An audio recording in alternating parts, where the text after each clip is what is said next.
No lah, don't come into F&B lah. Welcome to the Mortar Cloud podcast, where we talk about scaling stories in F&B and retail. This podcast is produced by Stephanie and Nick Chan. I'm Jensen, one of the co-founders of Stephanie, and today I have Yang from multiple businesses, Populus, Apricus, Centino Coffee, and he's here on our show to share more about how he scaled multiple businesses. Yang, welcome to the show. Hey, hello, hi, Yang here. Awesome, man, Yang. Before we start, let's have some coffee. Hey, sure. Cheers. Yeah, Yang, how did you get into the coffee business? My dad has been operating this company called the Centino Coffee for almost 50 years. So since young, I'm actually exposed to coffee. Yeah, so what I remember previously was over the weekends when I was a small kid, my dad always makes a traditional coffee. So as a kid, when you see coffee, you drink it because it's kind of like an adult drink. Yeah, That's right, it's true. It's true. So that's kind of like my first few memories in coffee. Yeah, but I think throughout the years, being exposed to coffee company kind of make me want to explore the interest in coffee, and also eventually help my dad and take over my dad as well. Yeah. Right. So apart from coffee as a passion, right, for those that you know who knows him, Yi Yang is actually a One Piece fan. Yeah. He has more than one piece of One Piece at home. How many pieces of One Piece do you have at home right now, Yi Yang? I'm a big fan of One Piece since I think secondary school days. To date, I think I have about 1,000 over mini figurines of One Piece in my home collection. Actually, this is all collected since COVID, not like over the years. But yeah, it's actually just a few years only. You know, how did this passion in One Piece relate to any of your initiatives in business or the way you do things in your operations? It's gonna sound a bit lame, but I think the Captain Luffy, exudes a lot of determination and never give up attitude. Probably, I think that kind of teach me how to run and operate a business. Yeah, That's super awesome. That's super awesome. So, 2024 has been always a hard year. You know, people are talking about the challenges, about rising costs and everything. What's the vision of the business? Are you looking to scale more, open more outlets, or looking to consolidate the two concepts that you are operating today? I think to be honest, for 2023, it has been a tough year. The outlook of 2024, I think from the beginning, it seems a little bit tough. So I think for me, 2024 is a year of resilience and really try to, tide through this period. Yeah, Right. yeah. As I always believe, when there is, heavy rainstorms and everything, at the end there will be rainbows and sunshines. Yeah. Right. So one of the stories that we chat about is about how your cafes evolved from a full service sit down to some semi self-serve kind of experience. Can you share a little bit more about that journey, and how do you all make that decision, and why do you all make that decision? So when we first started Populous, most everything is actually through through full service table service as well. But throughout the years, there are rising costs in actually staffing as well. So it's not easy to find staffing over the years. Yeah. So one thing that we actually change is we actually do table ordering, QR ordering. Aside from table service, actually that save a bit of manpower as well. Yeah.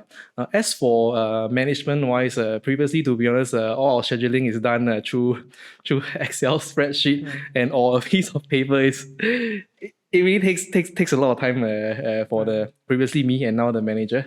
So to be honest, I think we're actually using Staff Any, Thank you. that saves us a lot of hours. Like maybe 2 hours become like 10 minutes. Right, Yeah, right, I think it's really precious. Time is precious. Yeah. That's really, really helpful. So when you evolve from full sit-down service restaurant to QR ordering, can you share how did you overcome the challenges in some expectations of customer? Because a lot of times you go to such cafes, they want to have someone to take their order and stuff like that. Do you find that there's expectations, and how do you mitigate that experience that you're trying to create? To be honest, in terms of customer wise, I think they are very accepting.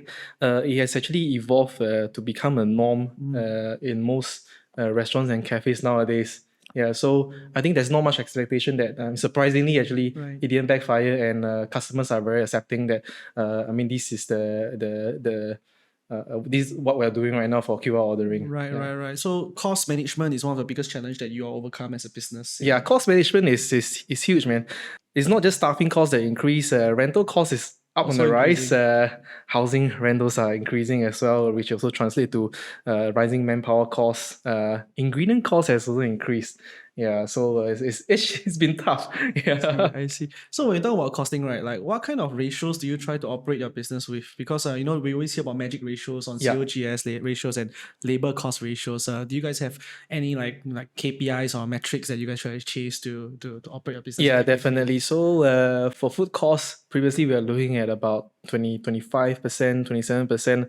But due to, I mean, the recent challenges of rising costs, it actually spiked up to 35% already. Yeah. I So see. for F&B, your profit margin percentage is already very low. Yeah. And when that spiked up, actually you can see a really slim profit margin. Yeah. Right. With the synergies with your family business, right, the coffee distribution, do you have like preferential rates to help your COGS go lower? And is that still a high number, right, like 20% to 30% that you're trying to control? Is that advantage that you have also being eroded by the high inflation environment? For at least for Populus and Apricus wise, there's actually no advantage. We kind of want to have Standard price for everybody, yeah, it's like a right. standard price for everybody.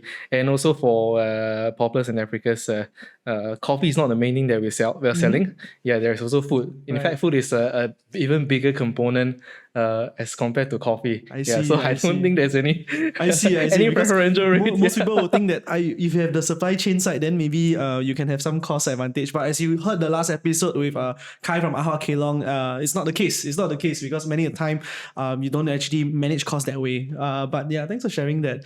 How about any recent successes or any recent wins? I do see that in Atticus, like seems like the business picked up really, really well. Do you guys do some new initiatives or whatsoever that successfully pushed the sales and revenue of the business? So for Apricus, we actually opened this cafe late 2022. So Populous has always been in the CBD area. So we kind of want to bring this concept to the Heartlands. Yeah, and I always thought that Sengkang is somewhere where actually it lacks this sort of, I mean, Australian-driven style cafe. Yeah, and at the same, it's near my house. Okay, Yeah. I see. So that's another it's- reason. that's one of the biggest reasons. No, I'm just kidding. Yeah, so I grew up in Sengkang, and I always thought that, hey, it would be nice to have a cafe in Sengkang as well. But no one seems to be. I mean, there are a few great cafes, but I was thinking that, hey, why not I just do it myself and bring it to the Heartlands, where actually more people in the Heartlands can have access to actually like Australian-based cafe. Yeah. Right. I think some of the initiatives that you push is a lot more family friendly to the Heartland crowds and all instead of the fast moving take and go. Yeah. concept. So for Apricus, it's a little bit different than Populous. So Apricus, we actually do a little like a play area. One of the toilets also have like a diaper changing area. family. But maybe because I'm also a dad as well, so maybe I'm doing this for myself. So actually, your cafes and your journey is all a reflection of what life Actually, goes yeah, you are at, I would say That's so. what, right? So I'm waiting for the One Piece cafe that's coming up soon, Oh right? dear. Yeah, so Yang, you mentioned that there's a family area in the Sengkang cafe, right? So how has that been? Like any good reviews and stuff like that? So for reviews, surprisingly, it's actually quite positive. Yeah, so many people actually say that, hey, we're actually very thoughtful just by just by putting the play area. Yeah, the parents can just have a peace of mind to eat while the kids play. Yeah, so I see. yeah, I think that's great. Were there a lot of people spilling coffee in the area? Thankfully no, not yet. But yeah, that's great to hear about the initiatives taken in the the Heartland Cafe and all. Do you see then seasonality in the business because during COVID, of course, more people from home, then maybe the businesses at the Heartlands might do better, and then now people are starting to come back to the office and the activity starts again. Do you see that movement? Yeah, in your side? definitely. Yeah, so there is a shift in terms of sales because two of my cafes are at very, very distinctly different areas. One in CBD, one in Heartland. So you can see the shift in when the government loosened up Right. on work from home initiative. You can see that big shift in sales actually. Yeah. Right. People was talking about also even though people are not working from home as much, people are still in the office, but people are also saying that the spending power have also been reduced because of maybe inflation, cost of their own accommodation going up, less spending power and all. Do you see that also happening in your cafes? We actually seen that in 2023. I think spending generally has went down tremendously. At the same time, people are traveling out of Singapore as well. Right. So some of the best months that we actually have historically are actually November, December. Right. Yeah, but recent years or actually last year, it has went down in terms of sales for November, December. Yeah. Right. And I mean, your family business, Sentinel Coffee, has of course a large distribution of coffee beans, traditional coffee, specialty coffee, and gourmet coffee, right? Do you also see that movement at the macro level across like Singapore, right? Is coffee consumption adjusted because of this? I would say, or is this discretionary spending still the same? Like people still drink coffee no matter what. Do you see that as any movement in I consumption? think coffee is a necessity. Agree? Yeah. And there is a shift from because having a big overview on specialty, gourmet, and traditional, there is a shift towards traditional. Shift towards traditional. Yeah, I think thought mainly there was because a wave to gourmet and specialty, so there is a shift towards traditional. yeah, there is a shift towards traditional. I think Okay. mainly because of price point as well. Yeah, so imagine we pay maybe $7-8 for iced latte Right. or $1.80 for Kopi. kopi peng. Right. Yeah, so there is that shift, and I think people still need their caffeine. So I you did see. see a shift, but at the same time, actually this year 2024 it seems to be bouncing back again. I think everyone is starting to come back to work in the CBD area. So it kind of balances out a little bit too. Yeah. Awesome. So I think you have a very unique perspective about the coffee trends as well as the entire coffee industry. We talk about also the new brands that are coming in, right? You see like Luckin Coffee being very aggressive and all. Do they work with coffee producers like or coffee suppliers like Santino, or do they do it themselves? How does it work usually for this type of new brands? It really depends from customer to customer. Some of these big chains have their own roasting facilities.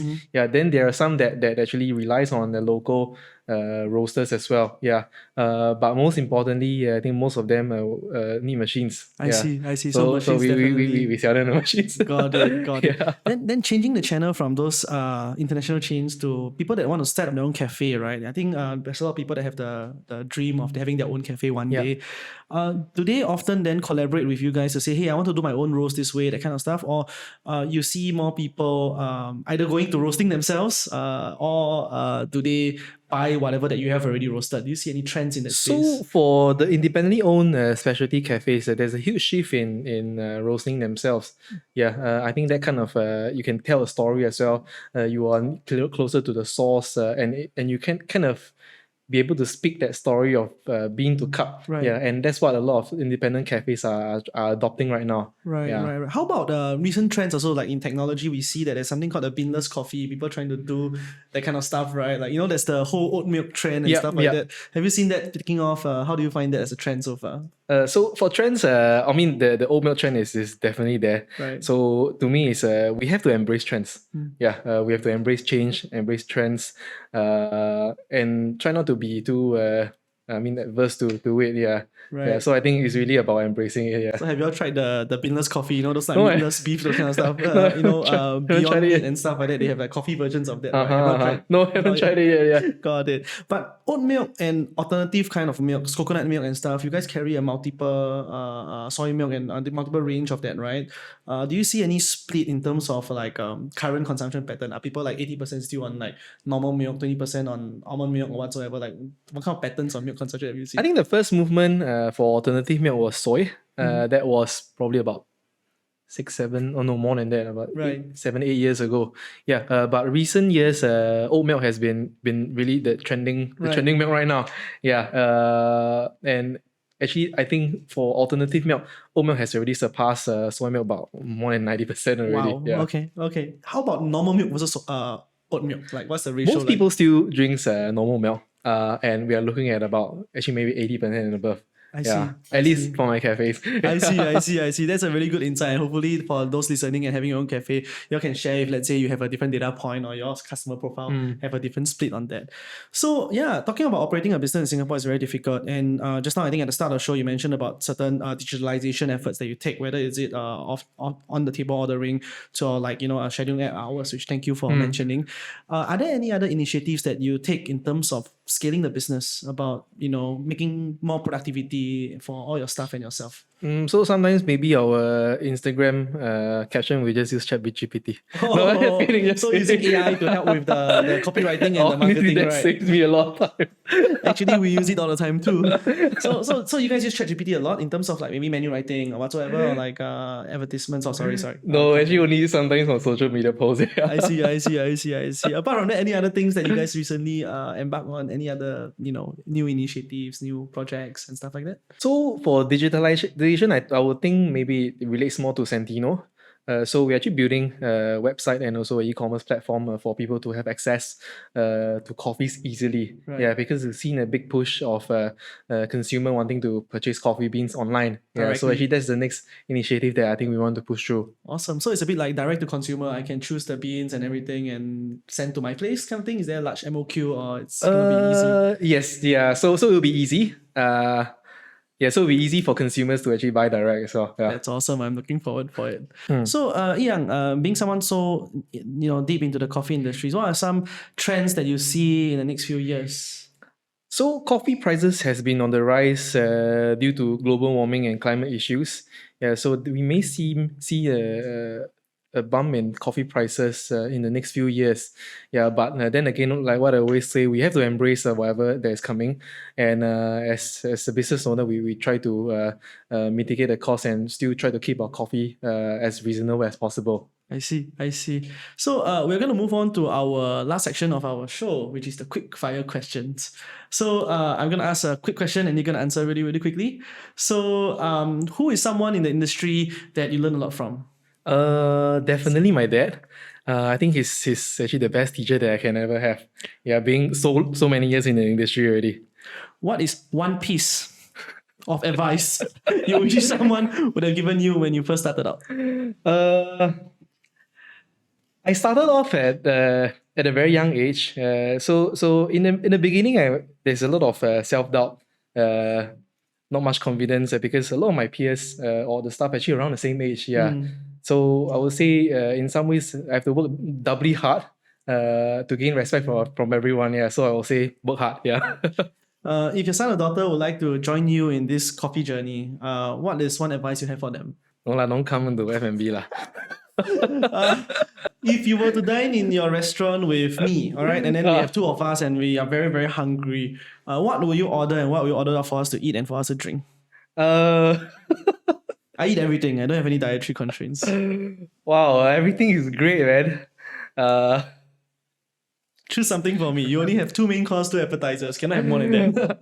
Okay, maybe we'll get 2 main course. Maybe the seafood linguine, the fried chicken and pancakes, and probably a dark chocolate sundae. Awesome. I'd love to try the dark chocolate sundae actually.